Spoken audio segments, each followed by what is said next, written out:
Hello, everyone.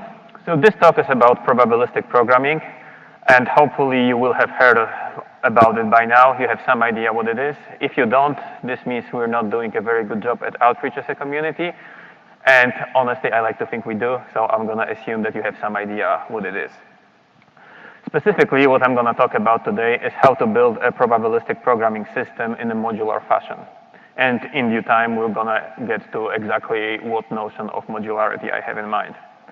But if at any point you want to check out the software library associated with the paper and the talk, then the URL is right there at the bottom of the slide. It's going to stay there for the whole talk, just in case you decide to look at it at any point. Okay, so ideally I would start this talk with a generic introduction to probabilistic modeling, including its philosophy and applications and all that, but I'm afraid we don't have the time for that. So we're just gonna go with a very simple example to give you some idea what's going on. Okay, so our task is linear regression, the simplest, most basic prediction model you can think of. We are given a collection of points, and our job is to fit a straight line to them so that we can make predictions about points that will arrive subsequently. So without going into the why, how do you solve this problem with probabilistic programming? You start by writing a generative model for linear functions. So in this particular case, I have chosen a parameterization in terms of slope and intercept. I have built a function f using those two parameters, and I return it. Right? And the type of this computation is distribution over functions. So this is a monad that includes those effects for sampling from a normal distribution. And in Bayesian terminology, this is called the prior distribution because it describes our beliefs about what the functions are before we actually see the data. So if I were to plot some samples from it, it would look roughly like this. So I have all sorts of lines going in all different directions. They can be flat, they can be steep, they can go up, they can go down. Before I see the data, I honestly don't know. Now, to do regression, I actually need to observe the data. So I need to modify my probabilistic program a little bit. The model gets an argument, that is the list of points to be observed. And now everything goes just as before, except I add those two lines which perform observations of points. And for reasons that I'm not really going to get into right now, we're doing observations using this score function. So intuitively what's happening here is a score is going to be high if the point is close to the line, it's going to be low if it's far away from the line. And then the probabilities of individual functions are going to be rescaled by the product of all the scores. So if the line fits the data well, it's going to get a high score and therefore a large probability in the resulting distribution, and that's called the posterior distribution. This describes my beliefs after I have observed the data. So visually, what would happen is I start with my prior, looks like this. I observe my data, and now I'm going to rescore all the samples. So those that fit the data well get a large weight, so they are more opaque. And the other ones are more transparent, indicating lower weight. Right? So you see the ones that vaguely fit the data, they're still visible. The other ones that are completely off, they have basically disappeared. Like, technically, they still have non-zero probability, but it's so small that they basically don't exist. Okay, so that's more or less what happens on a simple example. Now, how do we actually go about implementing a probabilistic programming language? And all we need for that really is a monad that supports two different effects. So one is random, and that just gives you a uniformly distributed random number on the 0-1 interval. And in terms of that, you can define sampling from any distribution you want. And the other one is score, and this performs these observations in a style that I have just described before. So we give it a non-negative number, and that rescores the current execution path. So if I wanted to provide a simple implementation of it in Haskell, like, this is literally all I need to do. So in order to handle the sampling, I'm just going to use a random number generator, and this is going to be fed through using a state monad.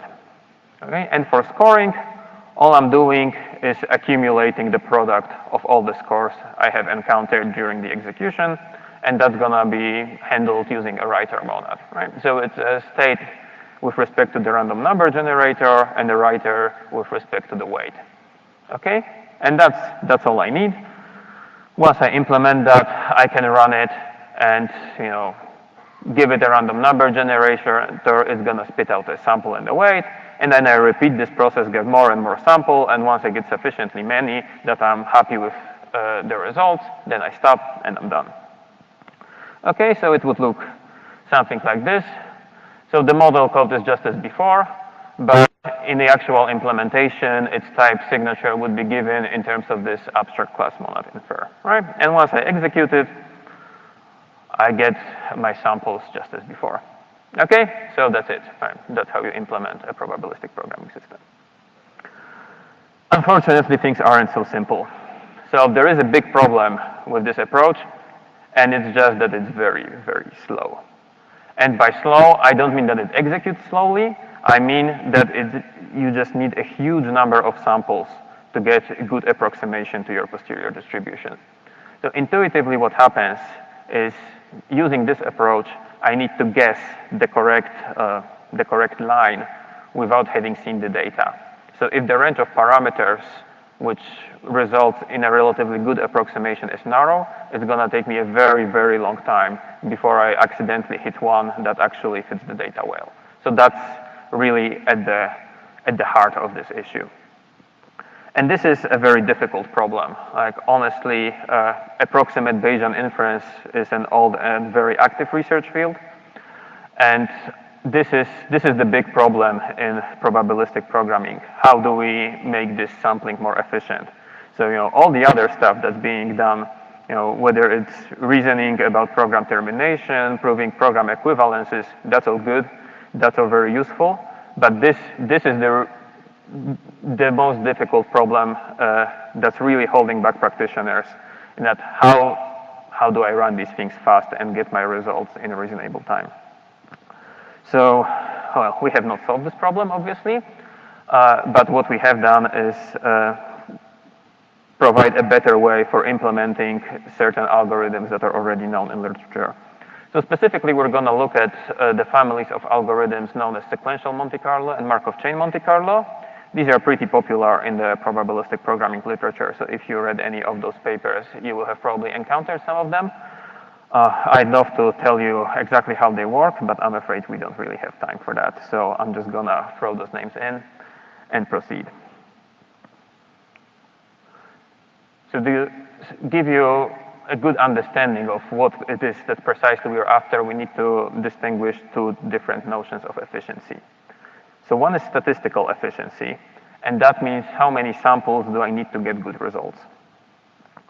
In the linear regression example, I told you the problem was that we were just sampling functions completely randomly, and therefore the probability that I find something that fits the data well was very low. If instead I had a sampler that with high probability proposed a function that fit the data pretty well, that would have a much better statistical efficiency, because with just a few samples, I could get a pretty good estimate of the posterior. So that's one notion of efficiency, and the other one is the computational efficiency. So how quickly can I actually obtain a single sample? And that's the normal notion of efficiency that we're all used to, just how quickly my program runs. So this is a diagram that shows what we're going to do. We start with a model, and in our case, the model will just be the probabilistic program code expressed in terms of this abstract interface. And what we want to arrive at is a sampler. So it will be something like the weighted sampler that I have shown you before, but hopefully it's going to be more statistically efficient. So that's what we're really after here. So we're going to do some extra computation. Likely the resulting computational efficiency will be lower, so it's gonna be slower to run, but because of the gains in statistical efficiency, hopefully overall the thing is more efficient.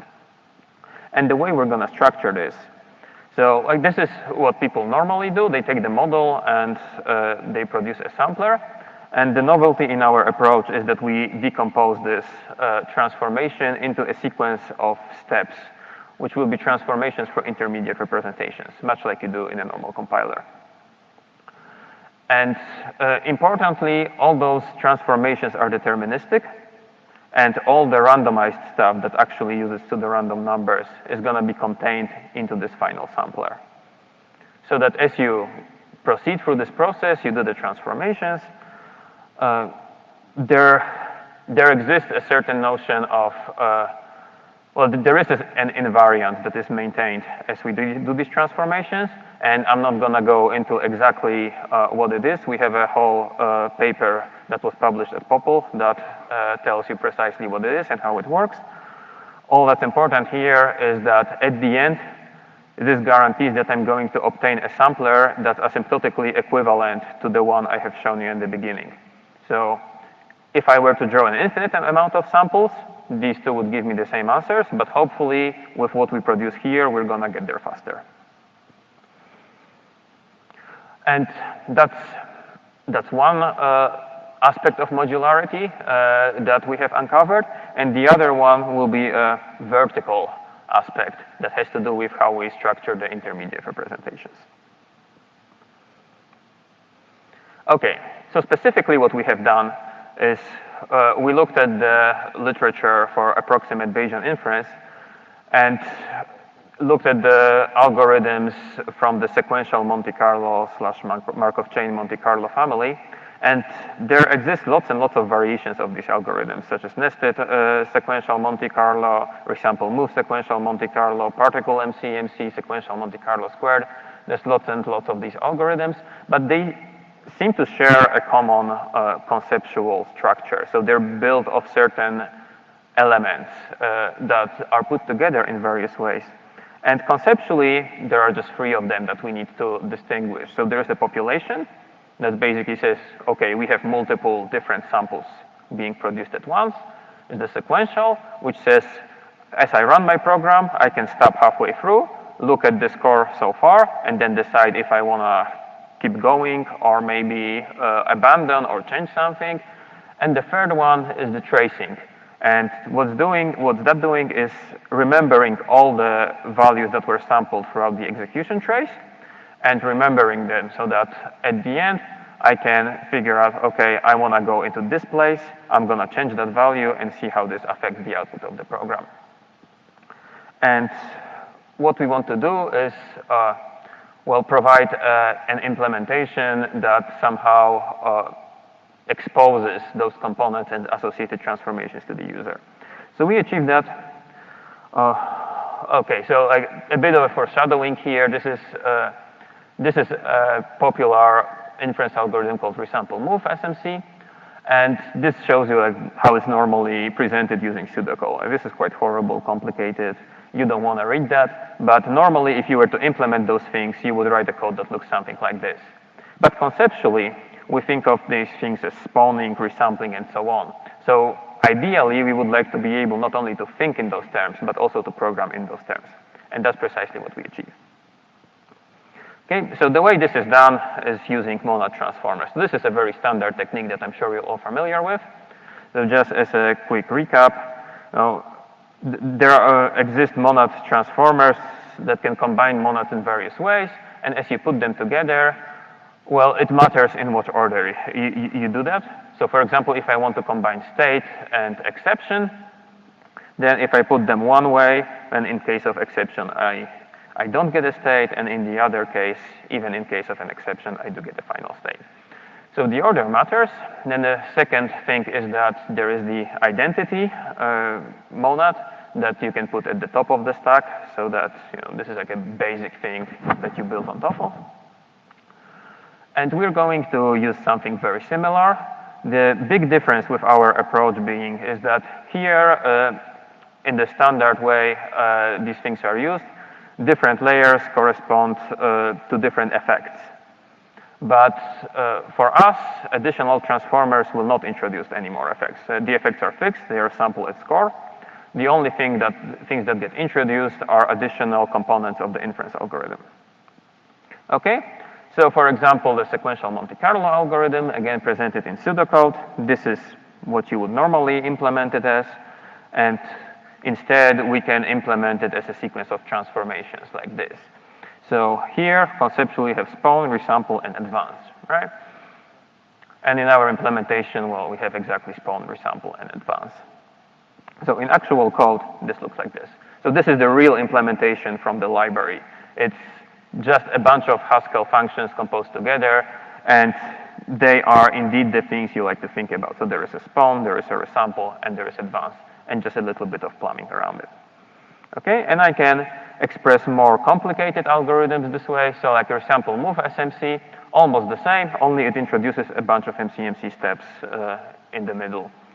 Okay, so I can implement it in a very similar fashion. Again, the code looks like this, almost the same.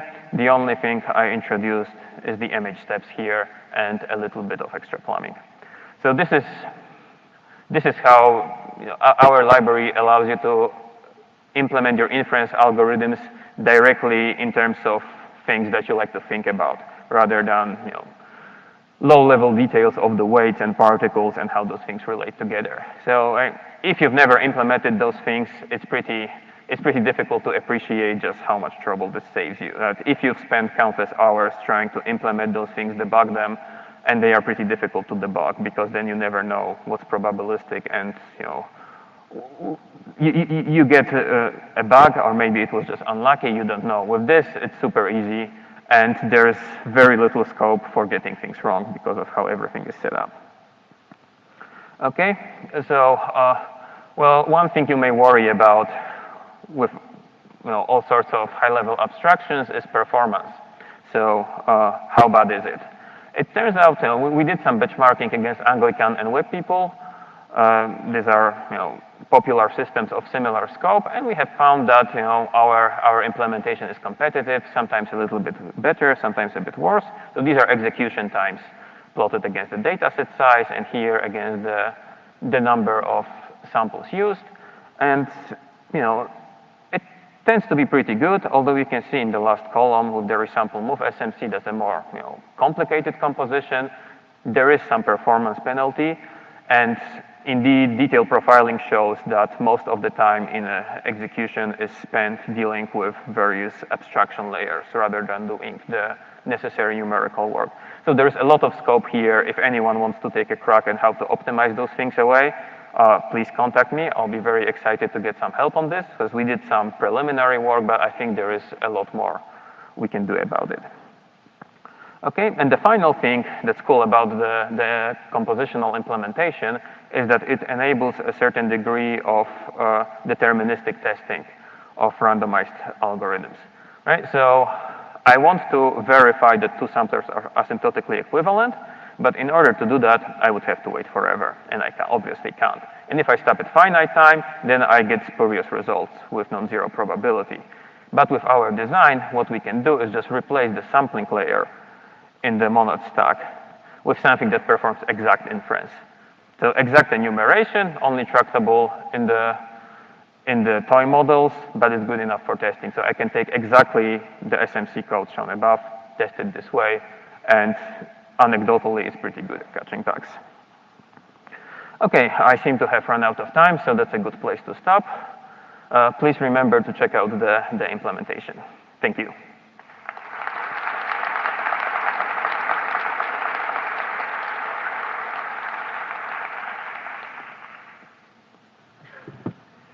Thank you. So you had that monad infer monad. What properties do you require from an instance of that? Asked by Eric Mertens. So I assume that means what sort of equations we want to be satisfied? Yeah, that's what I would assume anyway. Yeah, so as I said, this is a little bit complicated. Roughly what we require is that there is a certain morphism that can take you from a monad infer instance into a monad of measures. And then it's the relevant diagram will commute. So the details are pretty involved. The constructions shown require some hardcore maths, but it's all being described in the Popple paper. So for anyone interested, take a look at that. Okay, thank you. So Eric asked a question that I also had. So does using a monadic API have a negative impact on the ways you can process models defined in the API? So I was personally wondering if you could reify enough of that to run on TensorFlow or something like that. Right. So indeed, if we use the monadic interface in this fashion, we're going to lose some of the information about the program structure. And yes, that's going to impair our ability to do inference well. So what I tend to think, so I tend to think of this implementation as an illustration of the concept. So you can implement it in terms of monads in Haskell this way, but alternatively, you could have a separate language for which you could do the full analysis, whatever you wanted, and then design an interpreter or a compiler like that in a modular fashion using similar technology. Right. So one more question from Fritz Henglein. So can you implement a popular DSL such as PyMC3 completely? And how do you exploit algebraic properties of distributions? Right. So this is what's called a universal probabilistic programming language. So we can express absolutely any model you want. But the price you have to pay for it is that it's more difficult to do inference. So with this particular representation, we don't really have any good means of taking advantage of the algebraic structure. So that would require additional program analysis that's not captured by the monadic interface. Okay. Thank you very much. Thank you.